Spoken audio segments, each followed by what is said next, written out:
Hey everyone, and welcome to this special episode of the It's Canon podcast, the show where we talk about all things geek, and more importantly, today we're going to be chatting all things Mandalorian Season 3.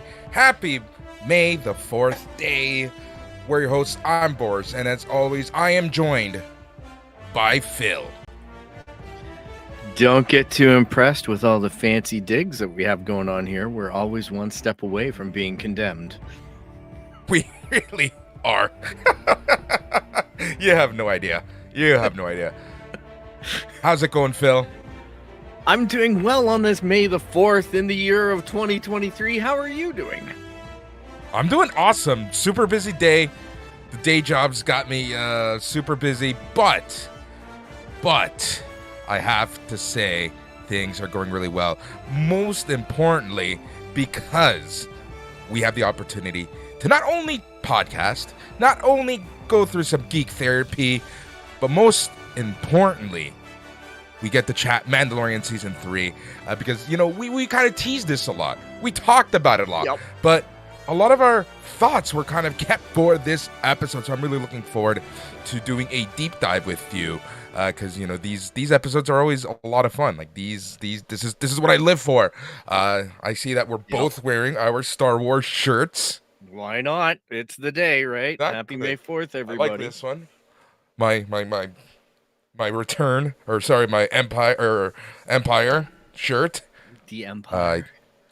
Yeah, you know, I like this one. So, Phil, you know, I think we're gonna get right to business. This is a special, so you know, we're gonna be chatting all things The Mandalorian Season 3 here on this episode. So let's get right into business. What were your overall impressions leading into this season, considering we had a lot of Star Wars content outside of The Mandalorian on Disney Plus? We had, you know, something amazing like Andor, something very polarizing like Obi-Wan.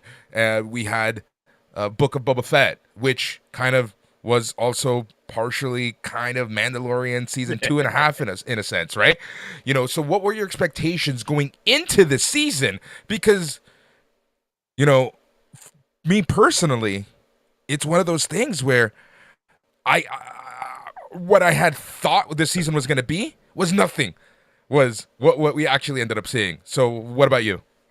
I tried to go in with a blank slate. However, because of the things that you mentioned, I definitely have a standard to which I think things are going to go. So that is an expectation. And but I do trust in John and Dave, most particularly I think Dave. But I was a little bit, you know, like I didn't do any pre-work on it. I just kind of was like, it's a John and Dave show. Yeah. So when I retroactively, and we'll get to our reactions about each episode and each and the full season later, I was just a little bit like, oh, John did it all. You know what I mean? Like it was less with Dave. So I was just like maybe attributing some of what I thought wasn't going well. But my overall impressions walking into it were I was excited for it. I was a little bit let down by Obi-Wan, but as well, it's hokey Star Wars and it lived up to Yeah. hokey Star Wars. Book of Boba Fett, hokey Star Wars. It, you know, took hokey Star Wars to the bar and back, so to speak, on Tatooine there. Andor really though set an expectation in terms of how good Star Wars can be for me. I know it wasn't everybody's favorite show, but it probably week to week anticipation wise and not even setting an expectation, just knowing I'm going to go on a wild, you know, ride that is in the Star Wars universe. Yeah. That was a really fun thing. It was like, it was to me, it very much had feelings of Mass Effect, and a lot of stuff like you'd watch regularly on television shows, dramatic television shows, like the heist and things like that. I was enjoying all the different flavors, the prison, all that stuff. I was really devouring all of that and those little Star Wars nuggets in it. Yeah. and the people and the relationships deep dives and the writing was excellent. And I know for a fact if Andor is a novel, Mandalorian is a comic book. I think that might be the smartest thing you've said on this show, and you've said a lot of smart stuff. Let me say that. This is not a dig. This is honestly, I think that is a perfect representation of the Star Wars universe, right? Like we have to Yeah. remember, like Star Wars in its core, it's hokey, it's pokey, it's dorky, it's got a lot of weird stuff, right? Like it's something that you know, I don't know how serious you're supposed to take it sometimes, especially Yeah. when you look at the original trilogy, right? And the writing. It's like, it's kind of funny sometimes, but I feel like Andor raised it to that next level, right? Very similar to what Rogue One did in the Star Wars world. So it's hard, right? And I felt bad watching Andor in the sense of I'm like, oh man, my expectations are way too high Yeah. right now. And just like you, I try to really calm my expectation down. I try to make them, how I like to say, a little more tranquilo when it comes to my expectations. But sometimes, as a fan, you get carried away, right? So I had Yeah. relatively high expectations for this show this season, and I'm not saying that they didn't live up to it, but like I said off the top, what we saw and what I thought was so different, right? But this is when I always talk about the fandoms. It's like you gotta be a little chill. You gotta be, gotta remember Yeah. that just because something on screen didn't happen how you thought doesn't mean that it's bad. Exactly. They usually, if they make a left turn, they give a reason for that left turn, and you have to be open to accepting that. And the biggest thing here is I'm not taking a slam at comic books or anything. The Yeah, cartoons are no, like the Saturday morning cartoons. like the These cereals. things are the comics, right? Like it's like a comic book that you're picking up week to week or month to month, trying to piece together the chapters, right? And the story is as much visual as it is. It's not as cerebral, it's visual and it's impactful in how it's presenting its story versus the novel is, like I say, going to be a more cerebral kind of thing where you're putting it together in your mind, right? So Yeah, I appreciate what they tried and what they're doing. And I just have to remember to pull out that lens when I'm switching gears, so to speak, yeah, between different shows. I don't know how to get the feel for Ahsoka per se, but I know that they're going to set the tone fairly early, and that's going to yeah. be what it follows. I imagine it's going to be similar to The Mandalorian. I felt this year was a little bit slightly different of a flavor of it. It's not necessarily worse. It's not necessarily better. It's just they had a new motivation in It season 3. we kind of talked about this, right? Yes. And I'm sure we're going to be talking about this a lot more throughout this episode, but they removed that overall western feel, right? It was a different Yeah. type of show. And I think by doing that, the tone and everything else felt very different. But we're going to get into all that and then some as we deep dive into the season that was. But Phil, before we do that, let's talk about this because this is the $1,000,000 question. What did you think of season 3 overall? Oh, wow. We can do that first. Sure. Let's do that Um, first. I'll compare season 3 to the rest of the seasons, put it that way. In the sense that which one did I like the most or which order or whatever. And I'd say it goes in the order that they're in. First season was absolutely out of the ballpark because it blew away any preconceived notion I had for a television show in Star Wars universe. The second season ended on such a cliffhanger. It was just mind-blowing to me what they accomplished in that season, Especially the and finale. What they did in the especially the finale just finale. Exactly. completely detoured everything you were thinking could happen. Exactly. It was just such a left hook in a good way. Um, and then season 3, like I say, it's not a bad season. It's just not as good as the others for me. It could be your favorite, people. that's the great thing. Star Wars is for everybody. So if it's your favorite, then so be it. Because some of the characters that I felt that they developed and then they did stuff with, or they spent a lot of development time and they didn't do stuff with, was just kind of like, I don't know. I'm not a big fan of the word, using filler or anything like that, because I just don't believe that that's something that Star Wars really does. Normally, there's a payoff at some point, but it's just looking at the season. I just didn't get as excited during certain episodes as I would be in other seasons. And the ending, although the last two episodes had some surprises, they weren't hugely compelling. They were just like, "Oh, okay, that happened." Yeah. Right? And it wasn't like, "Oh my goodness, how are they gonna do next season?" or "How are they going to continue on in this universe?" or how it's much like Cara Dune going missing after season 2. It's just like, "Okay, she's gone." Like, you Yeah. know what I mean? Like, it's just like, it's the 10-second explanation. Yeah, she's, buggered off. She took a job somewhere else. There you go. Like, that. I love that. That it was such a throwaway line that it made me laugh so hard. Like it's Yeah. just brilliant. Yeah, no, I agree with you, right? Like season 3, I think, when you mentioned season 1 was just out of this world, some would say in a galaxy far, far away.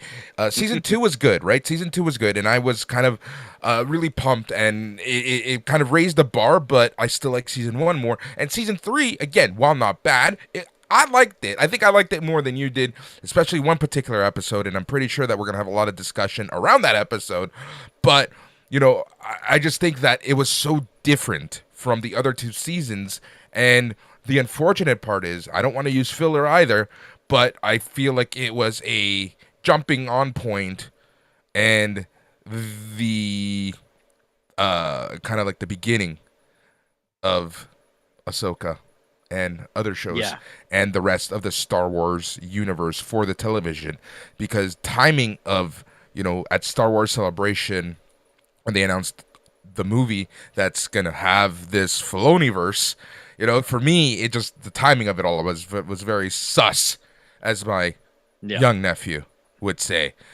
So with that said, Mandalorian season 4, you think we're gonna get one? Like that ending was almost perfect up until that movie. We don't need any more content. Almost. What do you think? I think if you're gonna see, I think there's always a possibility. I believe Jon Favreau's already writing season 4. So, or it's in the bag, like, it might even be in the bank. It's written. So it's always a possibility because Disney loves money, and this is literally printing money. So that bears a strong responsibility. I just think a strong possibility. I just think that now we have the idea that you can do season 4 in a different way than the other seasons. Yes. You can do them like episodically as jobs, or even Hmm. 2 episodes that go together as a job. That type of thing that he's taking from Carson Teva and just going and doing the New Republic's dirty work for them. Yeah, I agree 100% with you. I think that what we're gonna get is now the sky's the limit with Grogu and Din Djarin, right? Like they can Yeah. literally do whatever they want. It doesn't need to follow this formula. They can have a serialized show. They can have an anthology show. They can do whatever they want, right?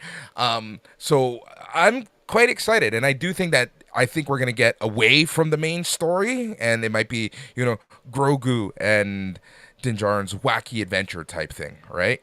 Yeah, exactly. I can accept that. I can see that, the world is their oyster, so to speak. Yep, and that's exactly it, right? Anything is possible now, and that's the beauty of this. And that's why I really like the way that the ending went for the Mandalorian season 4. I really did enjoy that.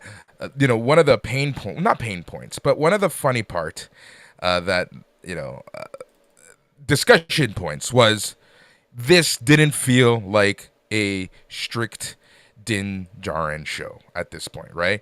It didn't Yeah. feel like it was what the other two seasons were. And we'll discuss that obviously a little more, and we have discussed that a little bit. But my nephew and I, Alex, we were talking about, they should have just renamed the show. Add an S at the end. Call it The Mandalorians or something like Yeah. that. Yeah. But it is what it is at this point, unfortunately. Even though I know we both don't dislike that statement. Um, when I look at it, the Mandalorian can also signify it's switchable. Sometimes it's Din Djarin, sometimes it's Bo-Katan, sometimes it's the Armorer. Now, Yep. we've got a few different players in there, a few different helmets, so to speak, and they can move it around as they see fit. I think the possibility of calling it the Mandalorians, which is more accurate, especially for this season. The downside is you put that name on it early on, and everyone's going to complain. Well, it's all about one guy.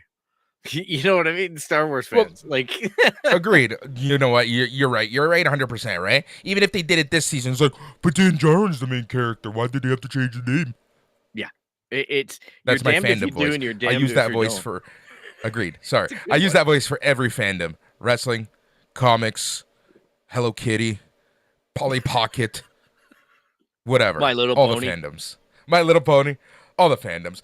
All right, Phil. So let us get to the meat and potatoes of this, and let us go through the Mandalorian season 3 review. Have at her. Now, I'm going to preface this with the warning. Preface. I like Yes. it. It scares me when you preface it. That just Yeah. means I should just get very comfortable, which I will do as we talk. That's the funny thing. I'm guilty of over analysis. I have done this in another season of this. All right. Ugh. I am not on an Easter egg hunt in this episode. All right. If you want to go back, rewatch it, and find all the Easter eggs that relate to other Star Wars properties or anything like that, Keith Capel, I love you. I love our little episode about the spiders and everything like that. But man, I'm not going to put that energy. I don't have that energy anymore. I got old man energy now. So, Old man energy and old man attitude. Very, yep. very dangerous combination right there. And I knew exactly what you were gonna say, but it was just so funny. Exactly. When you're So like, I'm going to get comfortable. No, don't get too comfortable. no, I love it, man. But yeah, no. So go ahead, have at her. The Mandalorian Yeah. season 3 review. Let's see what you found. And anyone that's watching live, add your comments. I'm gonna try to get you on the screen. Also, for those of you watching after, listening after, let us know what you thought at itscanonpodcast.com is probably the best way to find us on all the socials, including YouTube. Itscanonpodcast.com. Show at itscanonpodcast.com if you want to send us an email with your thoughts, comments, complaints. Todd from Tennessee, you can go suck a dick. Anyways, continue. Well done. Very professional. One step away from being Todd from condemned. Tennessee. Todd from Tennessee. Yes. That's all I'm saying. He gets no respect. Not around these parts. All right. So, overall chapter number 17. Episode season number 1. Chapter 17. Title is The Apostate. Woo! It was directed by Rick Fukumawa, and it's Jon Favreau wrote the thing, and it aired on March the 1st, 2023, in somewhat a galaxy far, far away. So basically, we open with the group of Mandalorians having a bath. It's really a baptism for Ragnar Vizsla. All right. So we don't know his name right off the bat. We have to wait for the end credits, but it's Paz Vizsla's kid. So at this point, my disappointment had begun. So I'm just gonna put my personal feel into that one.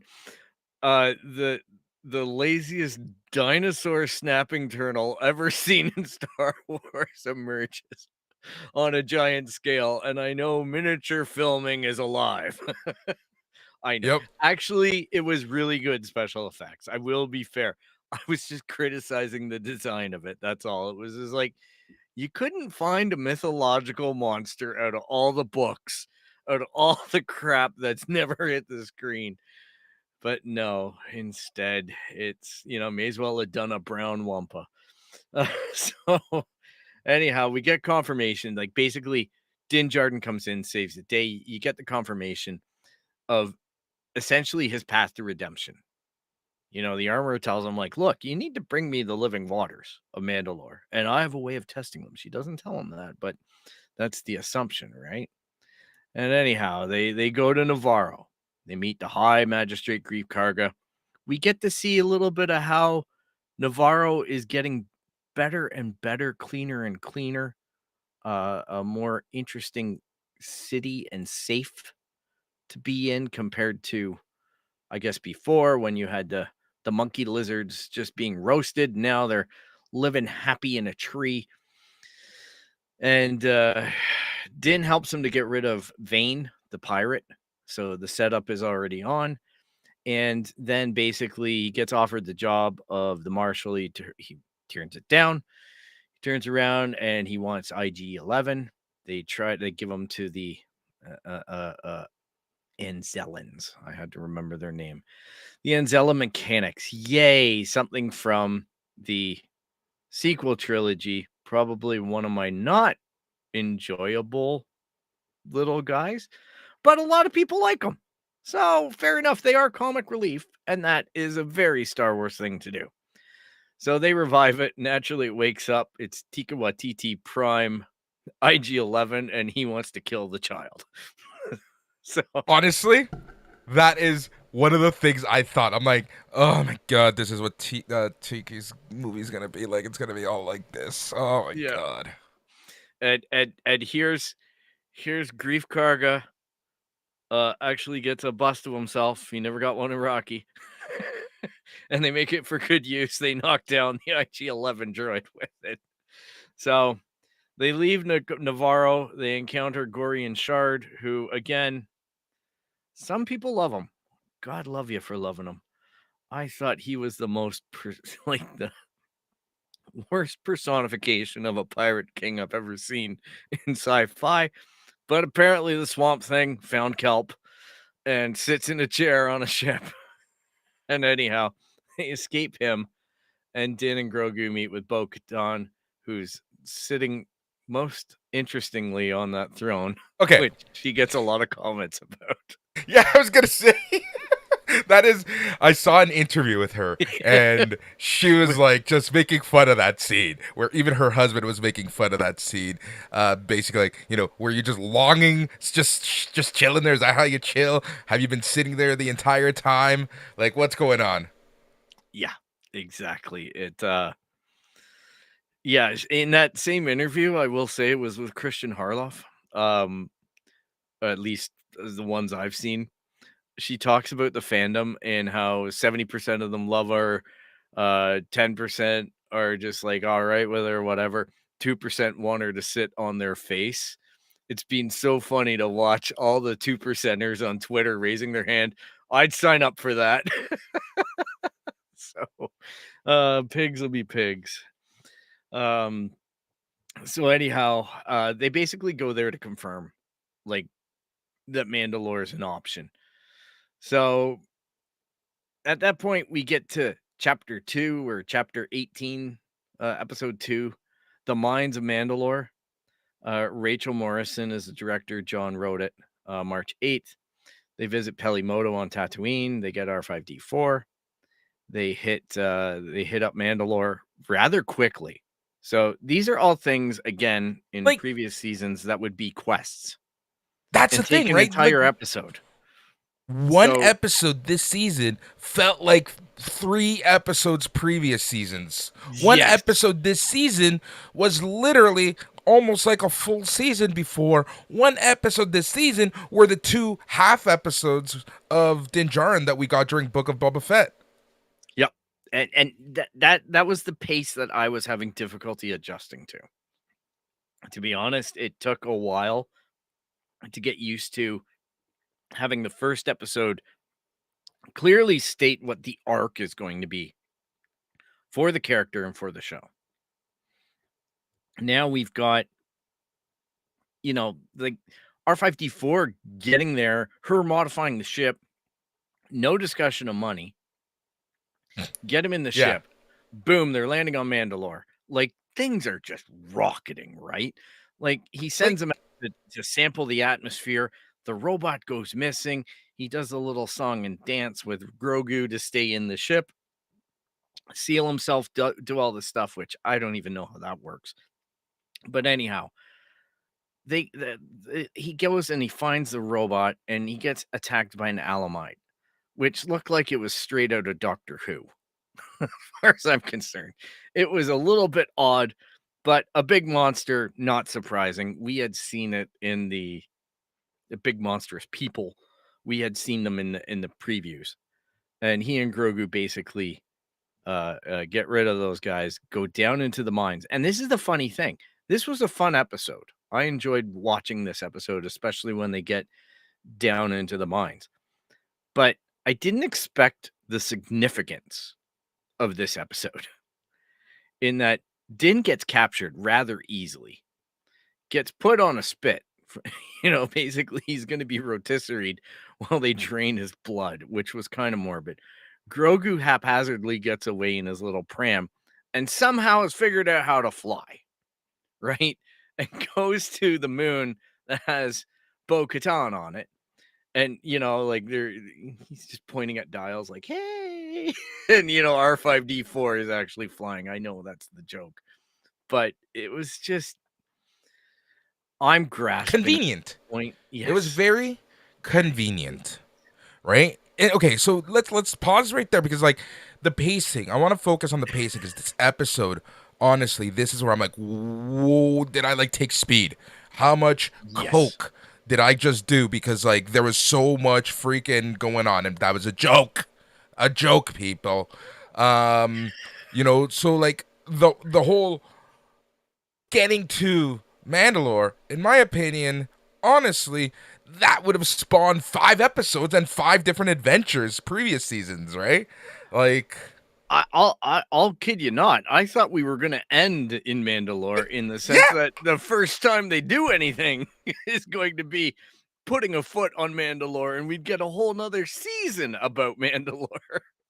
that's literally our discussions before this season started, Phil.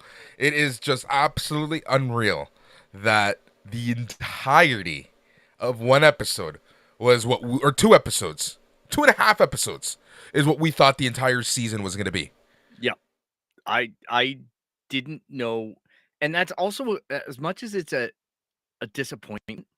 It's also good because it's challenging any expectations that we have, right? It's I do like it that John is making this his own thing, that John is defining his own pace with this, with his writing and whatnot.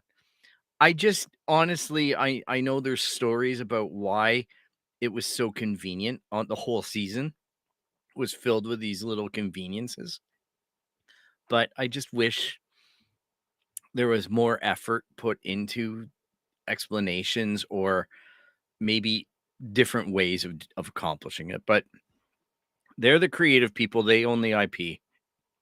I'm a fan of it. So that being said, what's done is done, and that was definitely done. So anyhow, she leads them directly to the living waters. Din gets a sample and basically decides to dunk himself, as for the bath regulations of not being an apostate anymore. And in the process, he had taken off to the keen eye his jetpack. Yeah. And the weight of Beskar is great, as we know, and he sunk like an anchor to the bottom of the mine. And Bo Katan had to use her jetpack to go down and to fetch him before he died. And on the exit out of the lagoon or the water, the living waters, she comes face to face with a living mythosaur who opens his eye and says, I see you.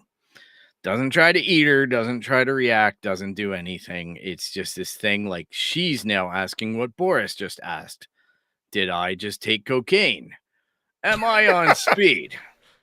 Am I hallucinating? And yeah, so we are left with probably one of the more interesting cliffhangers of the season, in the sense that we don't know what she's going to tell people, right? We don't, like, that was our discussion, was how are they going to deal with this? Is she going to clown around and go, I saw the mythosaur? We always thought it was going to be Din who would see it, if there was one, Yeah. that type of thing. So yeah, that was a real head scratcher for me. Like, the episode was fun. I didn't really realize, because part of the thing with Bo freeing Din was she picked up the dark saber and she defeated the cyborg guy with the dark saber. Din had lost it in his incapacitated state. The cyborg thing had pulled it off. I also think it's hilarious, knowing how this season ends, that Lego went through all the trouble of creating a proper dark sword this year, only to have the dark sword meet its fate in the end.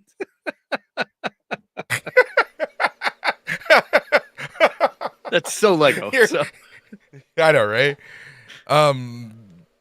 It was in episode 18 or 17, right, where we saw the space whales, right? oh yes, in 17, on one of their good Very call, quick montages. yeah, on one of their very quick space warp space moves, we saw the Purrgil and Baby Yoda looking at them. And there's this insinuation, especially after Book of Boba Fett, that Grogu not only can sense animals because the little bugger's hungry, Grogu can communicate with these more complex beings. So, like the Rancor, I'm assuming there might be something to the Purrgil, which are the space whales in episode 1, and the fact that Grogu is reaching out to them. I also, we're going to see more of that in this series. What if? What if Grogu sends him a message, and that's how we get Thrawn back? Like, he finds his way back through something that Grogu did. It's the question is, like, we've got two possibilities for how they're going to explain or deal with Thrawn. Because if I know this isn't on the topic of the Mandalorian, but it is the Mandoverse. If you look really closely at the footage that they released for the trail of Ahsoka, okay, sweaty Phil is coming into the house. If you look at that footage, there's most definitely a cutscene that is referring to taking place in or at a portal for the world between worlds. All right, this is something that came out of Rebels. This is basically how Ahsoka got saved instead of being killed by Darth Vader in the end of season 2 of Rebels. So this is the world between worlds. It's a giant face palm, in the sense that Star Wars now has time travel. And it's got a very distinct look to it, and you can see it. I suspect, probably, just going out on a limb here, spoilers. If you don't, I have no idea if they're true. It's speculation. Spoilers. Hey, that's a new one.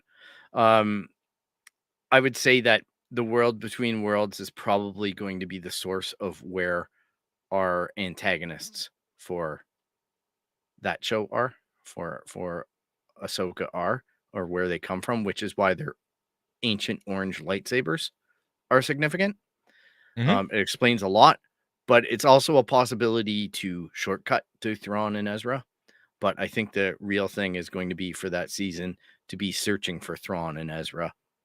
They will make appearances. I think Thrawn's going to get out before Ezra and make himself known. But it is a possibility, to your point, that Grogu is somehow contacted by Ahsoka and asked to commune with the Purgil to find these people. So Yeah. I'll give you Anyway, credit. sorry, I just wanted to bring that up because that was a part of my notes, and I'm like, wait, we didn't talk about space whales. That son of a bitch, he hates them so much. I don't hate them. I thought it was hilarious that they used them to throw the end of Rebels like that, but I was fine with just the episode being about space whales, not having to give them a reason to end the episode, but as well, it was very convenient, wasn't it? Because now we have a continuation of the characters in a new Right? timeline and an explanation about why they weren't in the old timeline. So, Yeah. like, It's, you know what?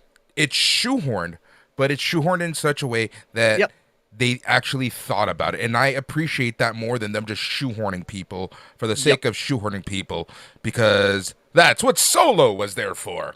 exactly. So it has its merit. So you are right. Now, Yeah. Anyways, it was another quick episode. You're gonna have to change the title card. Chapter 19. Woohoo! you the head of you. Come on. What do you think I'm doing? Just sitting The here looking pretty? Covenant. The Covenant. Lee Isaac Chung is the director. Noah Clure and John Favreau wrote it. There was somebody else in there, but we all know why. We knew with John Favreau, part of the writers, we knew that this episode was going to be meaningful and impactful. Like, that was kind of the thing that we both kind of in the back of our mind, right? If he's writing or directing, if he's writing and directing, you know shit's getting real. But if he's writing or directing, it's important. Yeah. So this one was probably the weirdest for most of the fan base. This Yeah. episode. Um, Din recovers Bo-Katan. Basically, withholds the mythos. Like they basically get out of the place. They don't talk about the mythosaur, so we're left with bated breath to see how that's going to get dealt with, if at all. They are attacked by the interceptors on their way out off the planet. They try to escape to her castle. It gets bombed. Din gets into his N1 starfighter. It's all exciting. It's hard to write that all this stuff is going on. It's just basically a big space fight or, air fight happens. Castle's destroyed. And then we go to Coruscant for the Dr. Pershing, basically like The the pardon experience of him. celebration. Yeah, well, it's Dr. Pershing and how he's fitting into New Republic life on Coruscant Yep. with Ella Kane is the Moff Gideon's a communication officer from the second season. I didn't even So summarize the side story because it felt like it was a little bit of Andor or a little bit of Jedi Fallen Order, right? It was just this. There was interesting parts to it, like the mountain top being there and the games that they were playing, and there was interplay between them. But I felt like the end of the episode where basically it's an oversight by the New Republic to not put the limiters forcibly on the mind flare so that she can use it to wipe his mind or do whatever damage she did to him. We don't know. With the mind flare at an intense level that she was left completely unsupervised with. So, again, convenient writing a little bit. It, it it was an interesting episode in the sense that what we talked about for me, and that is the depiction that the New Republic has just as many flaws, if not more, than the Empire did. yep. That's That's exactly what it, that right? showed me. Like, That's I think honestly that was the point of this episode. I mhm, think the point of this episode, and just remember, at this time, the Bad Batch was going on at the same time. So it was yep, essentially the same thing, just many years before, right? So yep, that, yin to yang, that comparison, I really, really enjoyed because we see kind of that the New Republic is useless. They don't know what yes, they're doing. They're, it's interesting because they're decommissioning rebel ships as well. I like that kind of throwaway comment because they're essentially demilitarizing everyone at this point. Yeah, and his job was so similar to in the New Republic as Cyril's job was in Andor, where he's sitting at a desk. You got to delete these data cards. Well, there might be good information on them. It doesn't matter Delete to them, doesn't delete them. matter. Exactly. It was the same thing. The Empire's coming by. We have to decommission this stuff. You need to process this. You need to go over this sheet. You need to put this in your computer, hunch over for all day. And that's what you do. That's how you redeem yourself to the Empire. I found that was a nice consistency. Yep. So And anyhow, it's a sorry. good. Sorry, I was just gonna say Yeah, what I no. like about that the most is that it's a good setup for how we get from the New Republic to where the sequel trilogy takes us. Right? Like we're Yeah. seeing that while the Empire was defeated, people are still fighting for power. People are still making dumb mistakes. That the governing body is useless, for lack of a better word, and it's easy for someone to just come in and take over, which Yeah. we still don't know exactly how it happened, but we're getting hints We're of. starting to get the breadcrumbs, Yeah, right? Like we've got the whole thing with the clones in the previous seasons and almost a direct allusion to Snoke as a clone, that type of thing. So we know that the technology and the foundations are being laid. I think you're right. This season even more stokes those flames about the New Republic and how it gives rise to the First Order. yeah, Like this is the transition from the Empire to the First Order is being realized in this universe. And it's fun. It is fun. yeah. I love it. I really do like it. So I personally really did enjoy this episode a lot, just because I love the beginning. I love that first scene with the anytime that they do any air Yeah. combat. I'm just a huge fan of. Absolutely huge fan of. That's Star Wars excels at that. No one can match Star Wars for air combat, at least in North America.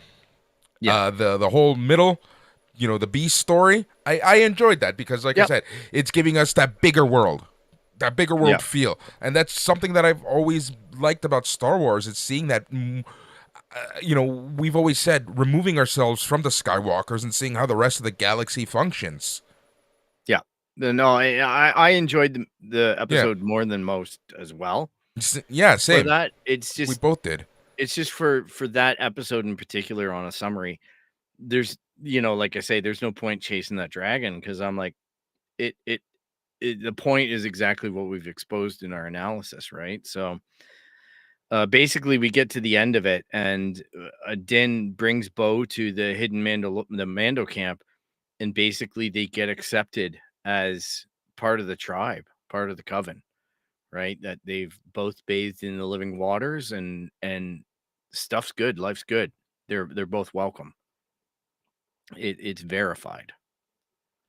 So it's it got the story moving where it needs to go, and it gave us a nice little colorful detour. So that brings us to 20, which is The Foundling.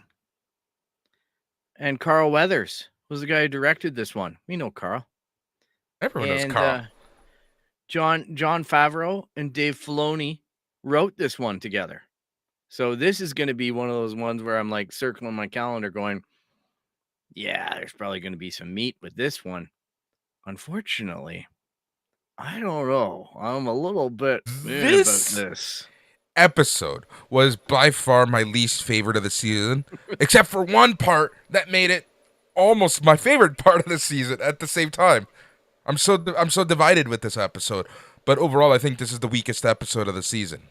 Yeah, we basically get Ragnar and and Grogu doing the whole show off showdown thing, and they have a little dart thing that fits Grogu's arm, even though his basically arm is the size of most people's fingers, it would seem.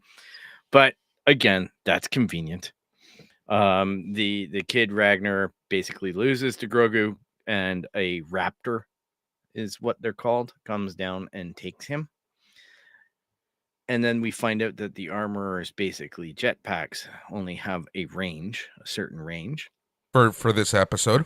for this episode only. And basically, yeah, it ends up being this whole thing where Bo-Katan is well, we do get Grogu is left with the armor. Bo and Din and Paz and everybody fly their ship out and put together a plan to basically save Paz's son, Ragnar. And essentially, the armor starts molding a piece of material for Grogu out of Beskar. And what happens is Grogu actually, the pounding of the hammer and things like that remind Grogu, take him back to when he was in the Jedi Temple and Order 66 goes on. And basically he's recalling his smuggling out of the temple, or his escape from the temple, by Jedi Master Kelleran Beck, who was basically Ahmed from the guy who portrayed, Jar Jar Binks in the original movies, Ahmed Best. And good for him. That was probably the highlight as far as I'm concerned for this episode. And this is probably where Dave Filoni wrote this bit, because it's something near and dear to his heart, this time period. And I don't know if he has an affinity towards Ahmed Best, but it certainly was a nice, it's not redemption for him, because he was never hurt. Like, he was hurt by the fan base, No, but not like by, it's a but nice. it's a nice way It's to celebrate his continued that's it. participation in the Star Wars universe, and to see Like him get a new role. let's remember that. Like Ahmed Best is on record saying that he almost, committed suicide It's because suicide, of yeah. the hate that he got because of Jar Jar Binks and whatnot, right? So seeing this, the redemption story of Ahmed Best was awesome. It was such a feel good moment for Yep. such a throwaway character, for lack of a better word, right? Yep. It was a big deal for those in the know. Um, so that was just really a smile on my face, and it was fun to watch. It was fun to be back in that time period and see real clone troopers, with real people in them versus CGI That ones. to me was the biggest takeaway from this episode, right? Like my favorite part of this episode was the throwback sequence. So seeing, like you said, the clone troopers, seeing the ship, seeing all that in almost non early Hmm. 2000s CGI was really cool. Yeah, exactly. That was one of my standout moments. Was I always enjoy seeing real life clone troopers and whatnot, because we all know the helmets physically weren't ever going to fit onto a human head. It was made for computers. But I thought that part of the episode was the shining moment, like the shiny spot on the otherwise turdish nature of this episode. And I do agree, this is one of the worst, if not the worst. And I I think know this what is the one you worst think episode I think is of the worse. entire series. Yeah, I think you might be correct, because basically they go to get Ragnar. Paz gets a little bit impatient. He makes the rescue a little more difficult and peril than it needs to be. Uh, Bo and Din save Ragnar. I think it earns the respect of Paz, as we see evident later in his commitments to these people. And basically, there's three chicks that this raptor had. They killed the raptor. There's three chicks that they had. They put them on Bo-Katan's gauntlet and brought them back to the camp. So now those things are going to grow up, a la the dragon show there on HBO, Game of Thrones. Game of Thrones. So it's just, I'm like, okay, this.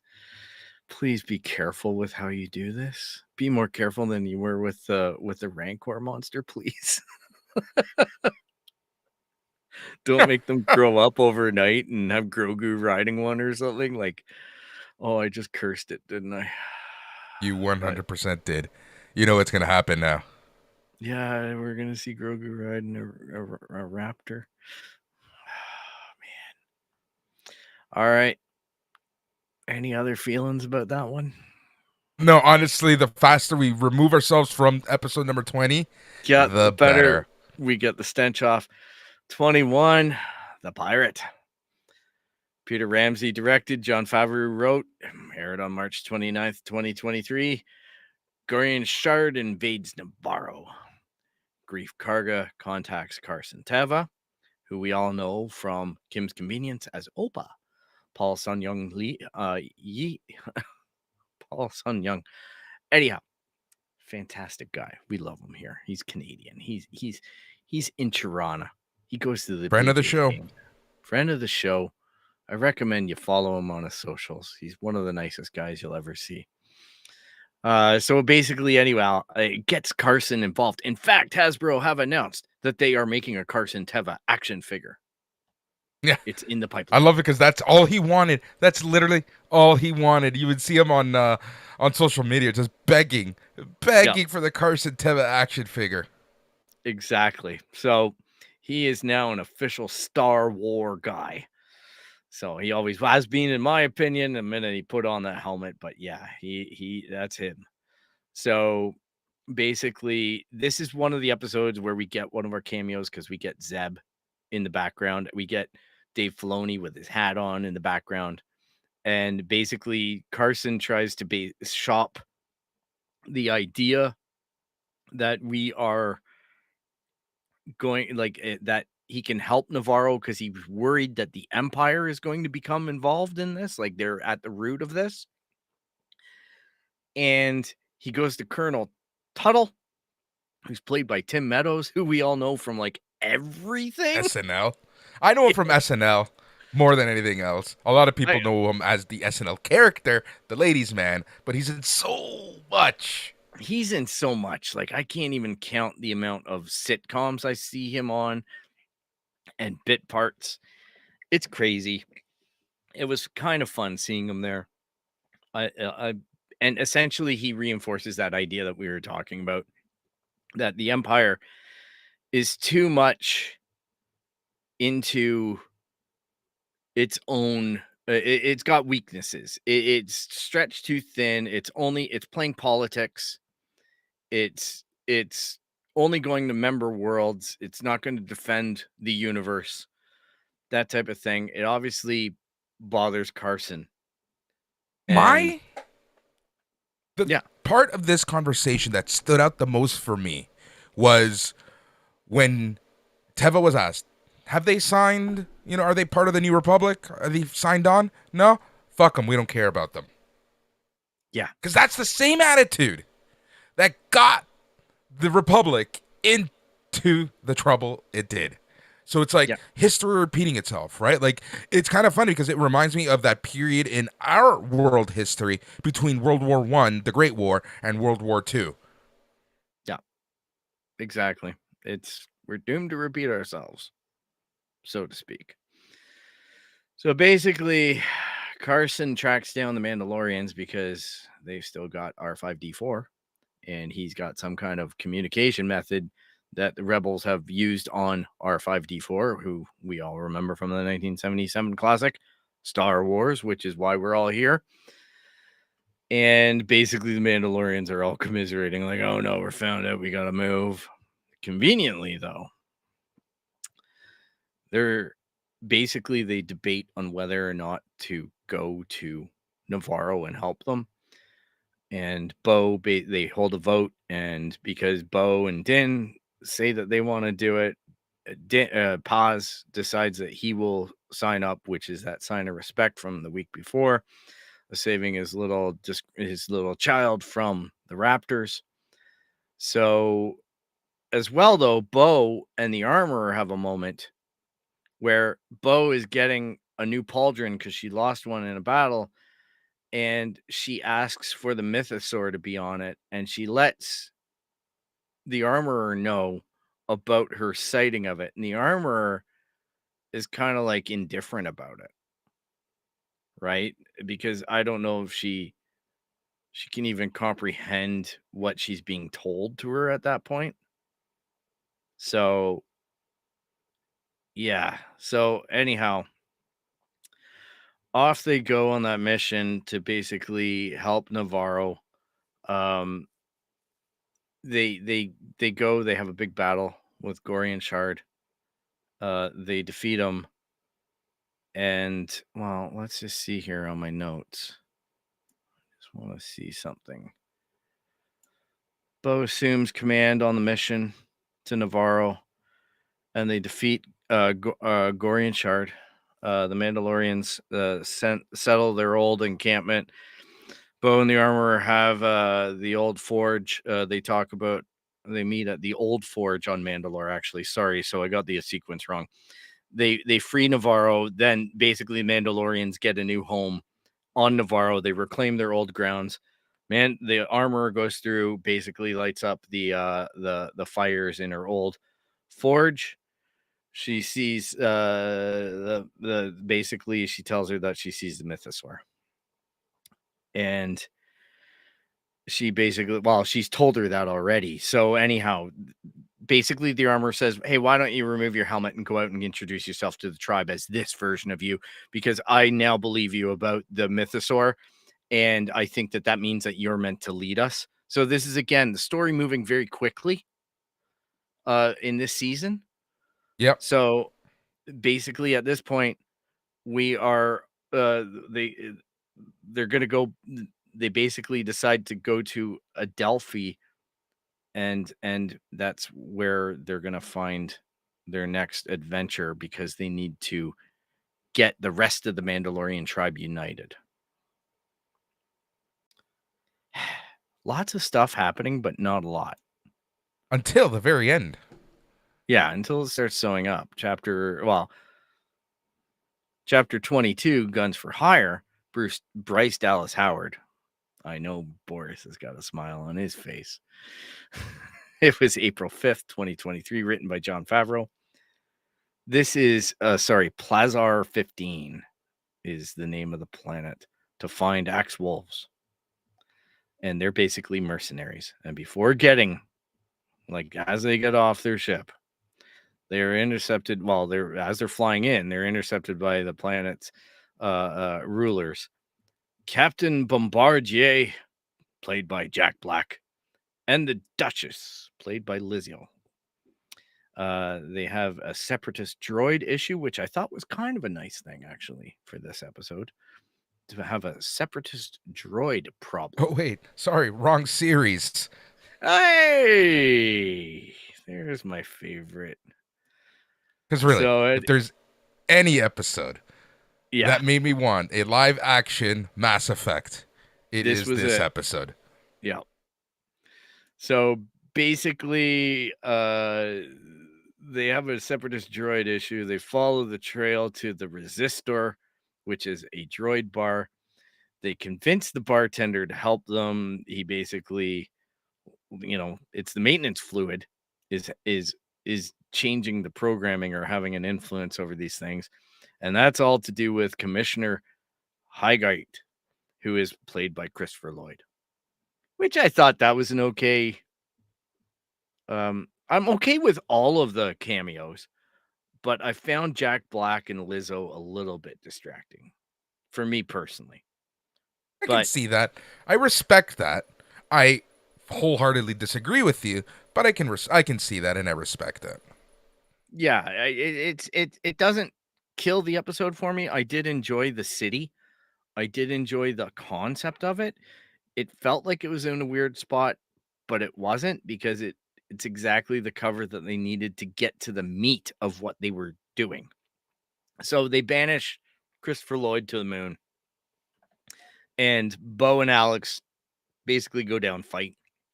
They're going to duke it out for who's going to lead, who's going to control these mercenary Mandalorians.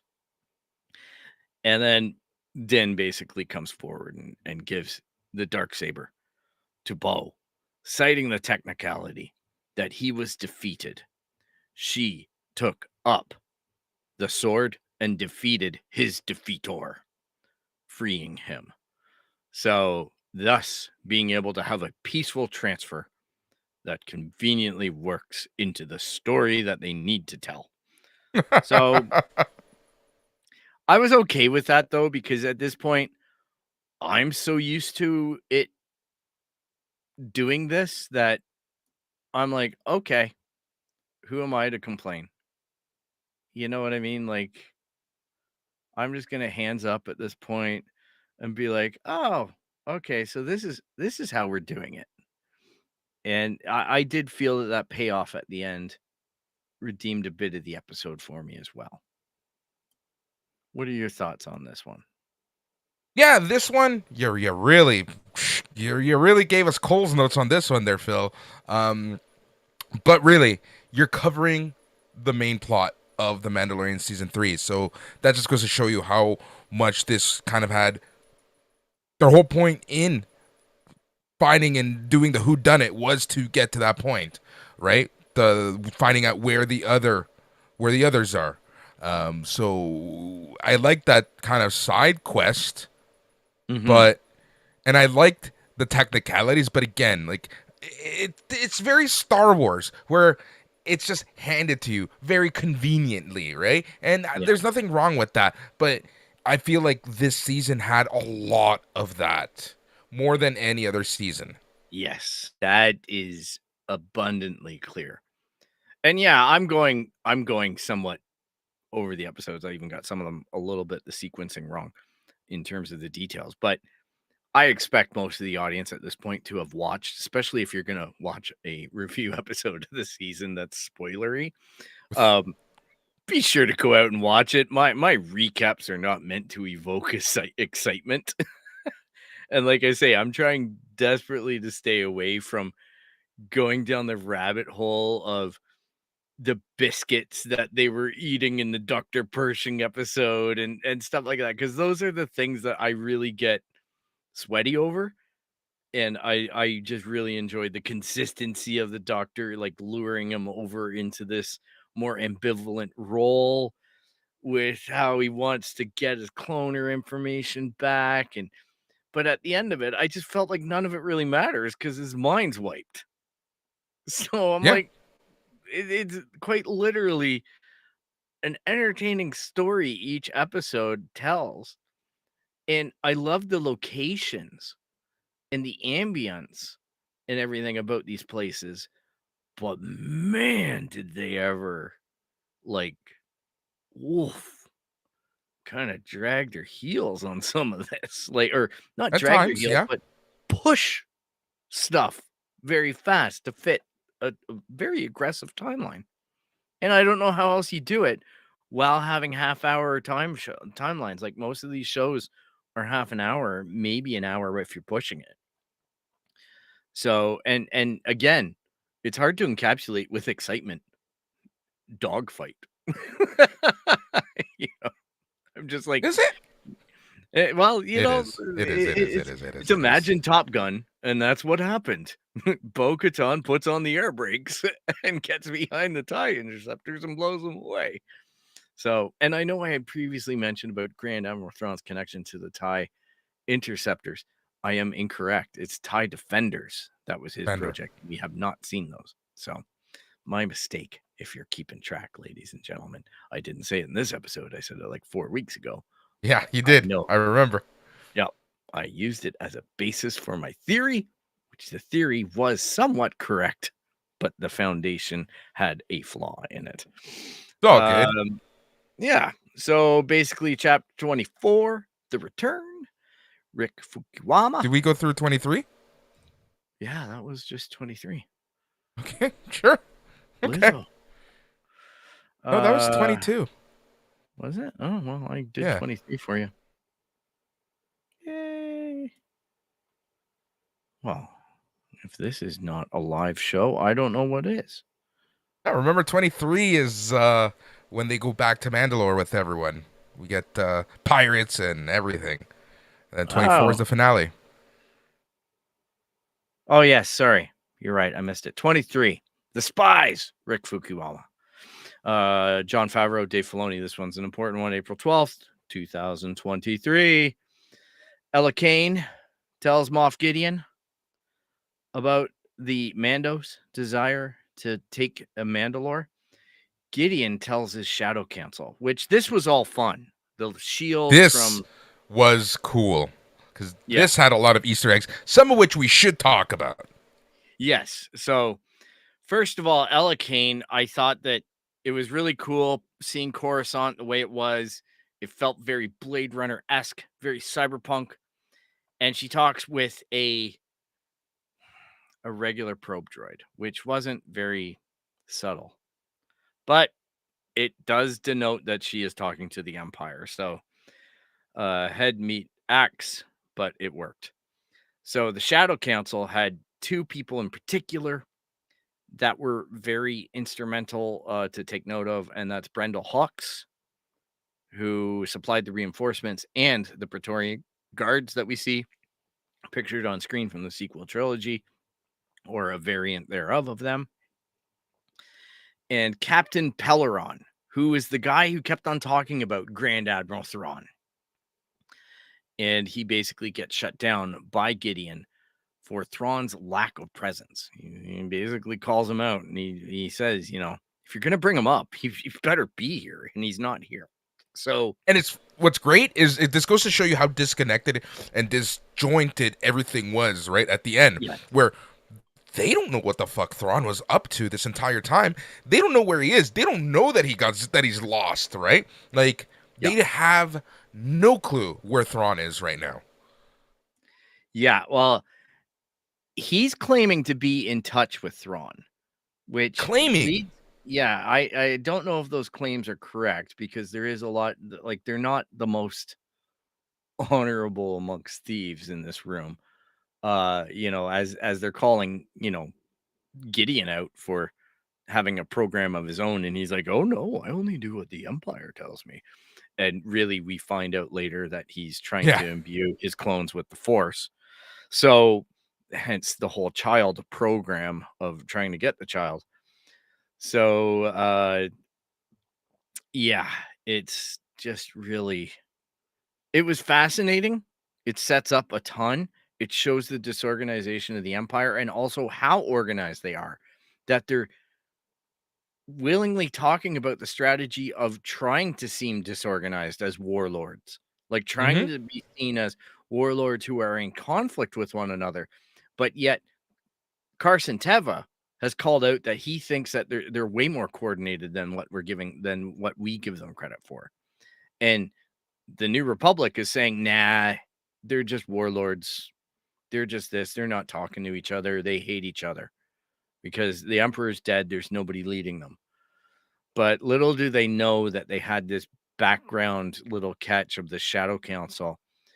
And Brendan Hux obviously is uh, Admiral Hux's son, like father in the sequel trilogy, who's, you know, basically Kylo's secondhand man after he defeats Snoke.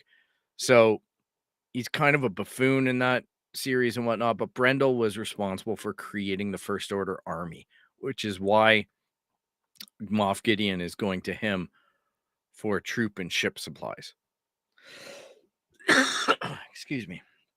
So we then go to Nepharo, and the tribes basically are introduced to one another after their little mission to get Axe to follow and the rest of them.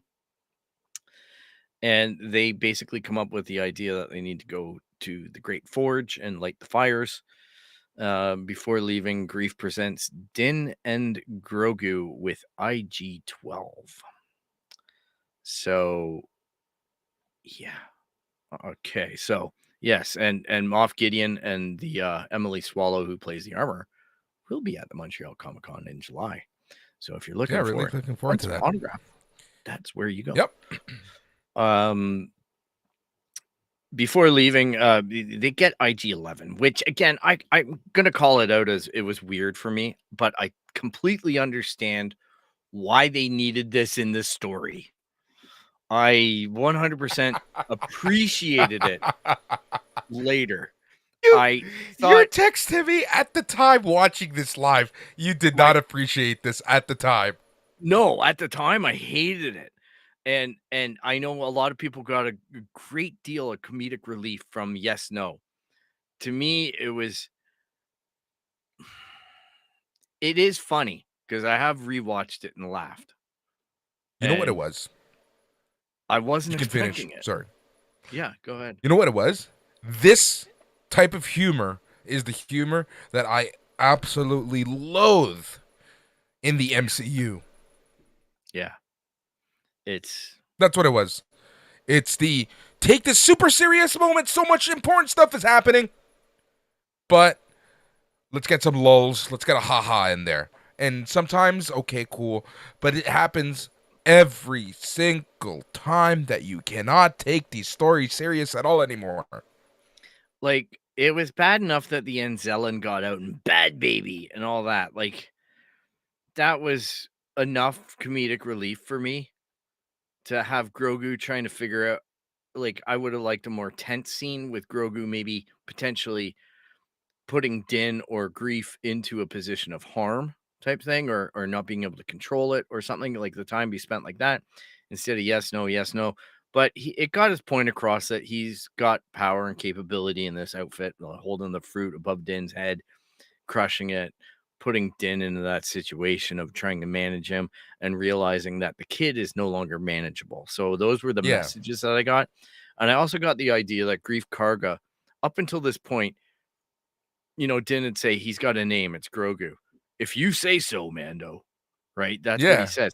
And then in this episode, he's like, Grogu, my boy, I've got a present for you. And he's way yeah, more the granddad given a gift, right? yeah. So there are charming elements to it on rewatches that I was definitely able to pull after the initial shock of how weird it is to be inhabiting the body of his nanny robot, Yeah, but, like, that was just a weird move for me, but I get it.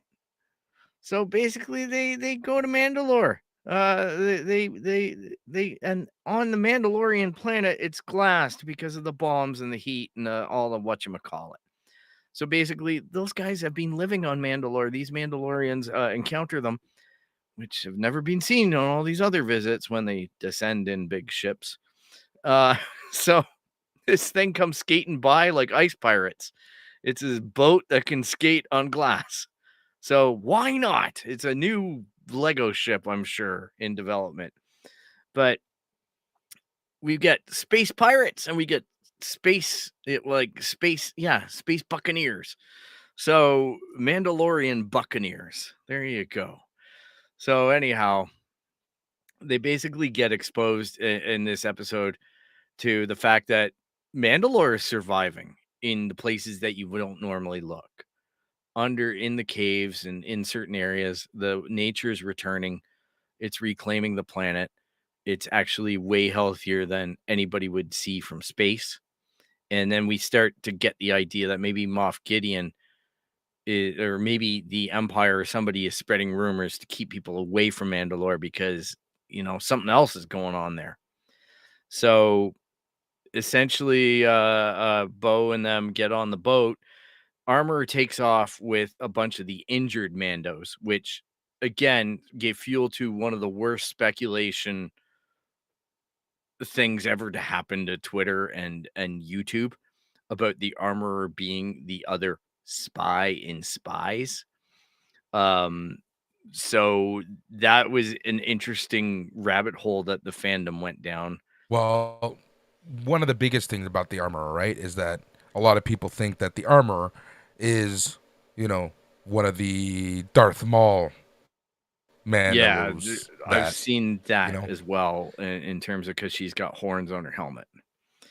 yeah. So it really is up to them to figure it out. I don't think they're going to be that on the nose, but as well. there have been that on You there know with what? good stuff.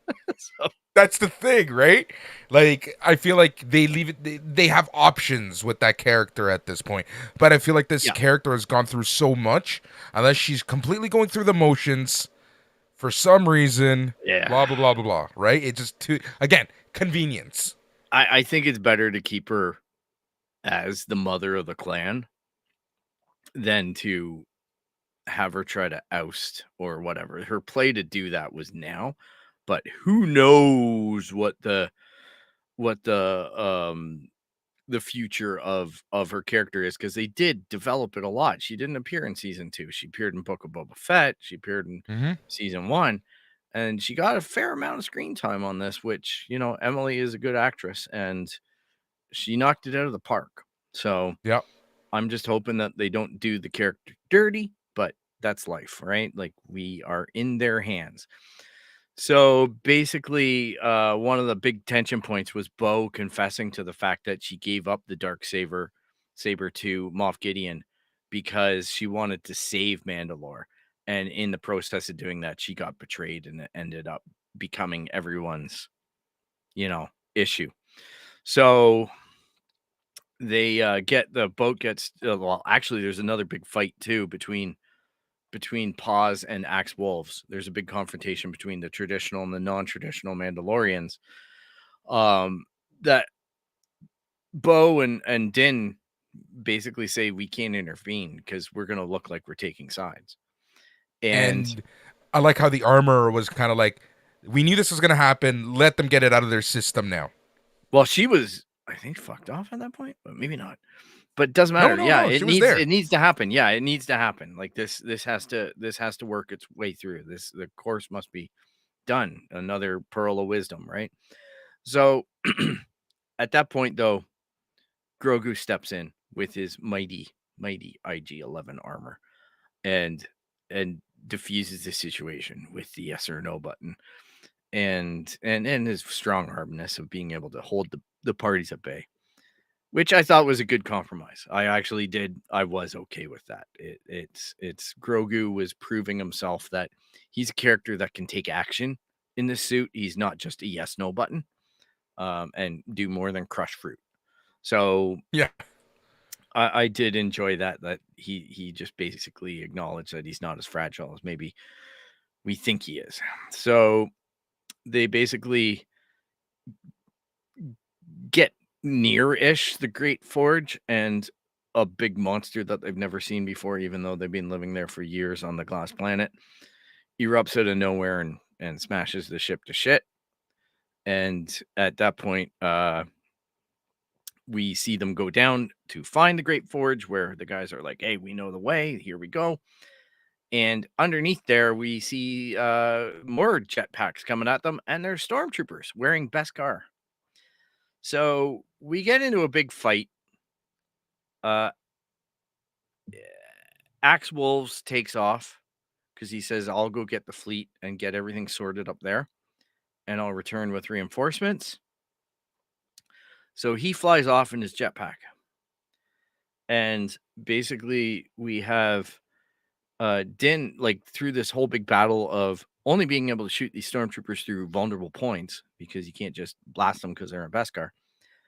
Um, they start to get the upper hand in all this, and Din gets captured by and basically Grief, Moff Gideon, sorry, reveals himself as having Beskar alloy armor as well, which is very much like the Mandalorian armor for the evil Sith type stuff, right? So it's got the horns and the full get up, right? Very dark, sleek, and whatnot. So it looked pretty cool. But that's his new play, is that it's the dark, the Dark Trooper Mark III, which is him in it with power, and wouldn't he be more powerful if he had the Force? So basically, they pulled Din away, and he just starts making faces at the people through the glass. And Paz actually gets on the other side of the door, and basically Paz gets taken down by those Praetorian guards. and he sacrifices himself so that Bo-Katan and the rest of the Mandalorians can get out of there and save themselves and get to a point where they're going to be able to assemble some kind of strike back. Yeah, And, that was a cool she scene. uses the dark saber to cut the door through the door and whatnot. And it was a pretty cool fight. I was a little bit shocked that they killed Paz, but I understood what he was going for, and he already established that he had a lineage. So it's not like the Vizslas are not around in the Mandalorian universe, because they're a very big part of it. As we all know, the original Mandalorian who created the original Jedi Mandalorian that created the Darksaber was a Vizsla. Yeah. So basically, he gets killed, and that's the shocker end, right? Like, Din is captured. Things look grim at this point, right? Like, we're really into the weeds for the finale. It's the plate is set. What do you think of this episode? I like this episode. We're still on 23 for those watching. I just went a little too ahead. I like this episode a lot. It really set us up for the finale. I think that the right character died. I felt like someone needed to die, and they were kind of building him up throughout this entire season. You saw the lineage. You saw how he turned around in attitude with Bo-Katan, with the Mandalorian, with the internal politics, with everything, with their cult and everything, right? So I think it was the perfect person to get killed off. It was very cool seeing Moff Gideon's little army that no one knows about. Yep. That was pretty cool. Yeah. I like seeing the base too. Yeah, the base was really cool. Interceptors. Like, it just goes to show you how active he's been, and knowing how the Empire worked, it makes you wonder what everyone else was up to. Because we've seen what Thrawn's up to. We've seen what Moff Gideon is up to. I want to know what everyone else in that council and what they're up to. It opens up so many possibilities, right? Yes, it does. So I thought all those are very good points. I agree on every front.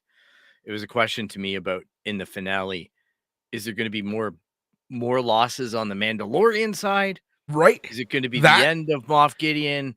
Like, there's a lot of question marks, because I can't predict at this point where the axe is going to fall, so to speak.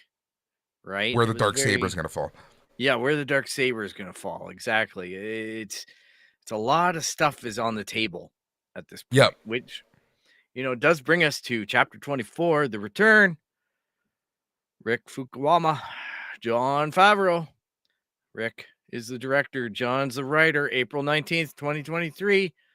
Feels like so long ago, but not that far, baby. Yeah. So Bo retreats. Axe is on his way to the ship, seemingly with no gas restrictions on these backpacks. They loaded them up with the special fuel. They have the special fuel, the Beskar fuel. So, or the fuel on Mandalore is better than anywhere else. The atmosphere on it's built for the atmosphere. There we go. We figured it out. Yeah, we figured it out. John and Dave hire us right now.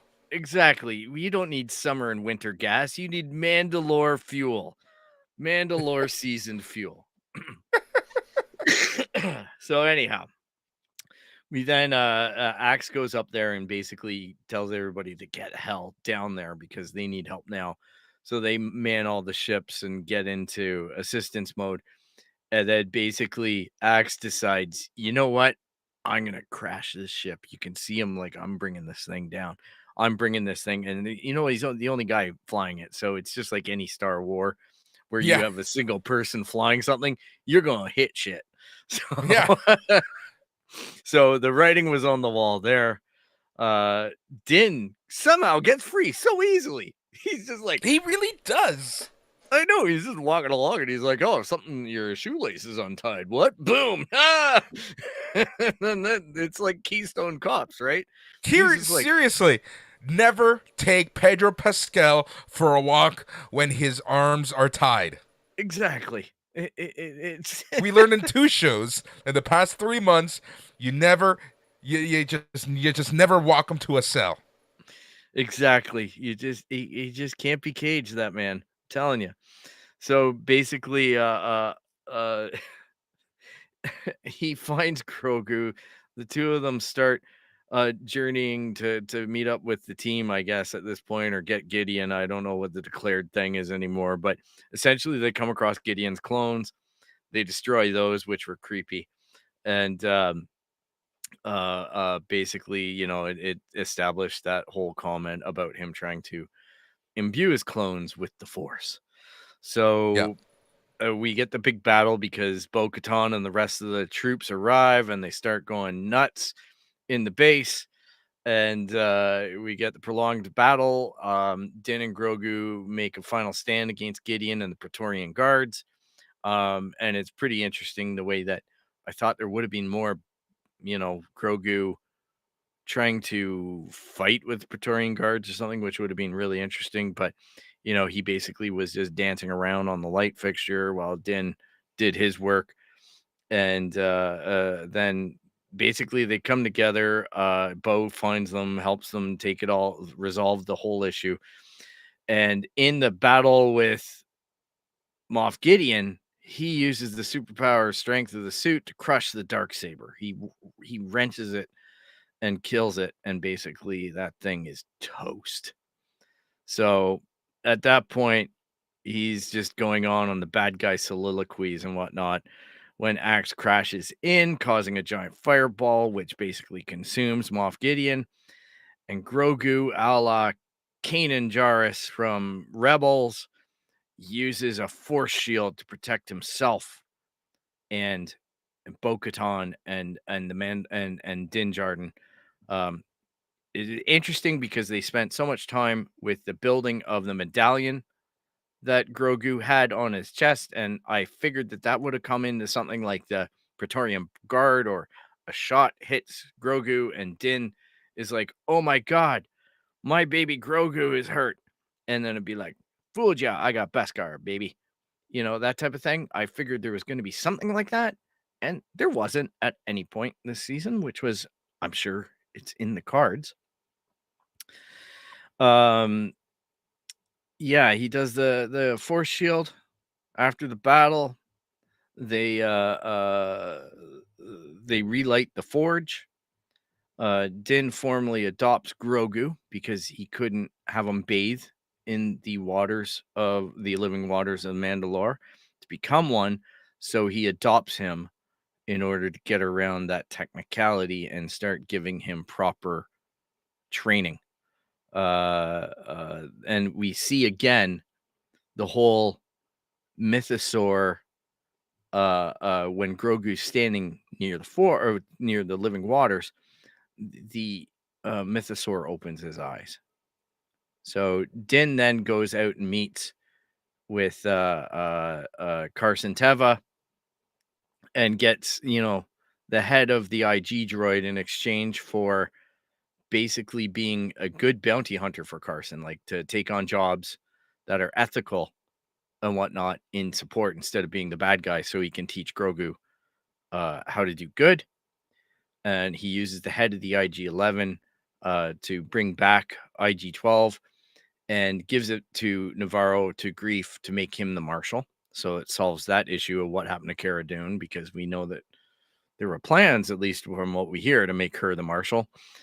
And we close in on Din and Grogu relaxing in their new homestead, and Grogu is spinning a frog, about to have a nice little snack, and we get that circle fade, my friend, that you must have loved and eaten up like "Dee beep, dee beep, dee beep." That's all, folks. I did. I absolutely loved it. I thought it was So cute. let's talk about the dark saber, the black saber, the dark saber. Let's talk about that being destroyed and the ramifications and the overall like what that could mean. Well, I think it means that there's going to be an acceptance by the Mandalorian culture, because I think they were very clear in the fact that the dark saber only meant something to the Mandalorians, like to the ones that were taking their helmets off. The Yeah. dark saber meant nothing to the foundlings.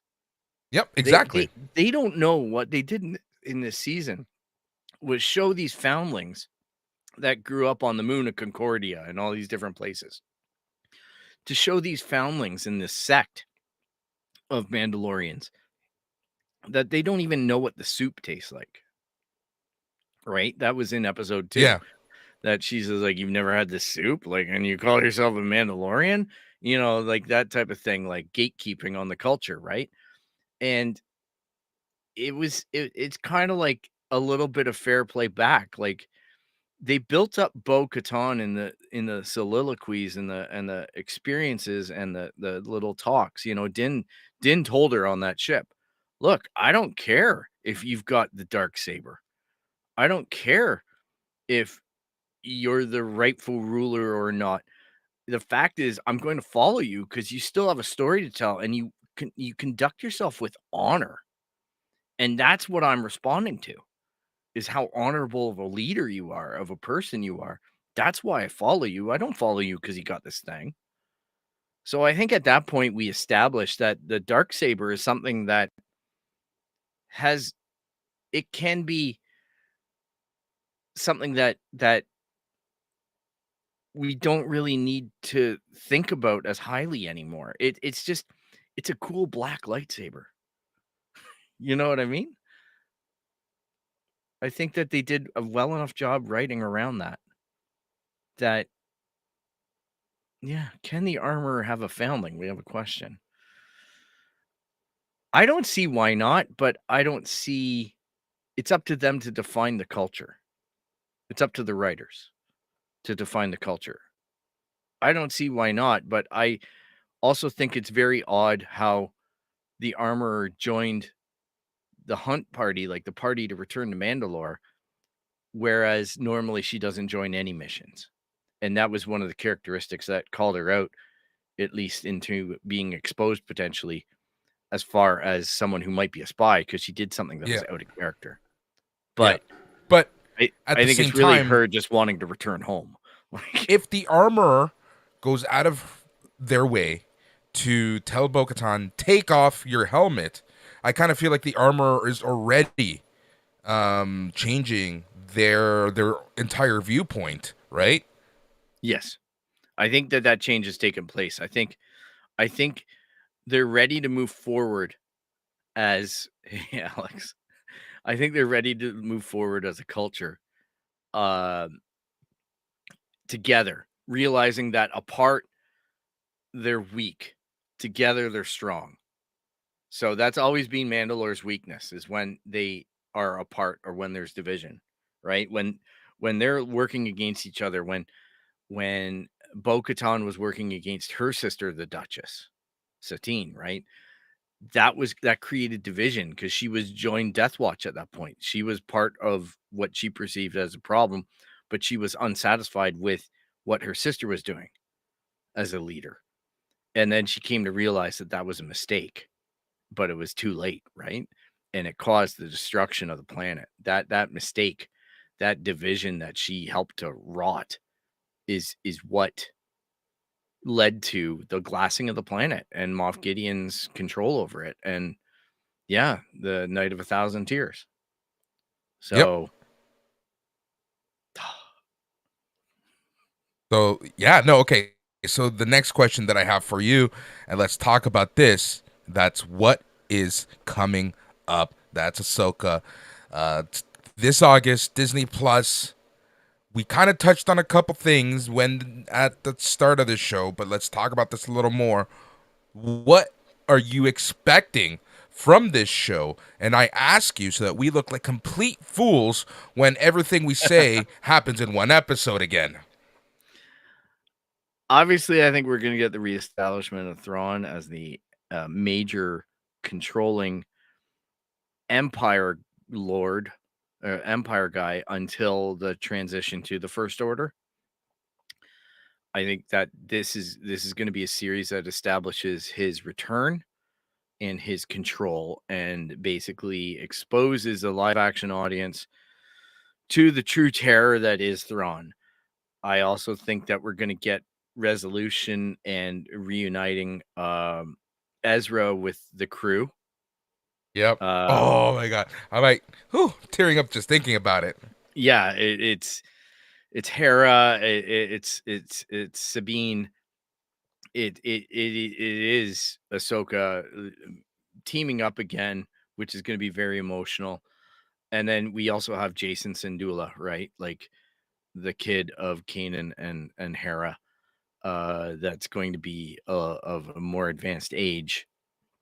So this is exciting times as far as that goes. Now, where they go with it, I have no clue. I'm hoping that what we return to is a little bit of episode 5, season 2, which was a very Akira Kurosawa Yeah. type of Star Wars. I would really appreciate Dave being able to go fully into that in certain episodes, if not the entire season, and still be this. You know what I mean? Like, still get these beats in, these comedic beats. Akira Kurosawa was the master at all this. He was the one that had the comedic relief that basically R2D2 and C3PO are based off of. A lot of stuff, like that. That's my hope. I can't predict anything because I don't know where they're going to go with it. There's a lot Yeah. of stuff that shows that they're going to do some retelling of Rebels in terms of what needs to be done live action to get the audience up to speed, or in flashbacks or whatever. I think that we probably have two bad guys, or two people who are what we'd call gray Jedi or something. They're not quite Sith, uh, that are ancient, that are using the loophole for time travel and the world between worlds, and are able to manipulate that to a degree to get to here for some kind of mission about thwarting somebody or something. And I think that's the guys with the orange lightsabers that everybody was calling out, and Dave Filoni's like, "Oh yeah, orange is kind of like this weird old color," and it's like, "Oh yeah, all right, we're going there, I think." So, but we'll see. That's as geeky as I'll get Yeah. with it. Okay, so I think it's safe to say, and I'm gonna ask you because I don't know what your thoughts are. Is Ahsoka essentially Rebels season 5? Well, I think they've declared that it won't be. You don't need to have watched Rebels to see this season, but I think for all the Rebels fans, it's going to be that. Yeah. I think they honestly said that just to not scare people into having to watch 4 seasons of something in order to Yeah, watch Ahsoka, right? Because I know yeah, people would get afraid and they'd say, no, too much, no mas. I'm not going to catch up yeah. in time, so I'm not going to watch it. So they're like, no, you don't need to watch it. Yeah, Don't worry exactly. about it. And you have to remember, like, these seasons are not for the faint of heart, in the sense that they're not the seasons stream. Yes, they are on Disney Plus. Yes, but they are television seasons. So there's like Yes. 24 episodes per season or something like that. Like, they are long haul, half hour, 22-minute things. Please, not another MCU. Yeah, Carmel, I get you that you don't want another MCU, but this is a contained story that you, like I say, apparently you don't need to have watched it to enjoy this series. So take that for what Yeah. it is. I'm sure that they're going to be able to tell you what you need to know, because that being said, 4 seasons of television type seasons uh is filled with a lot of excess and things that maybe I don't want to say filler. I'm just saying stuff that basically is self-contained episodic stuff that doesn't really relate to much character development or anything like that. And then there's other episodes or other arcs that are like, whoa, they move mountains in this one. Yep.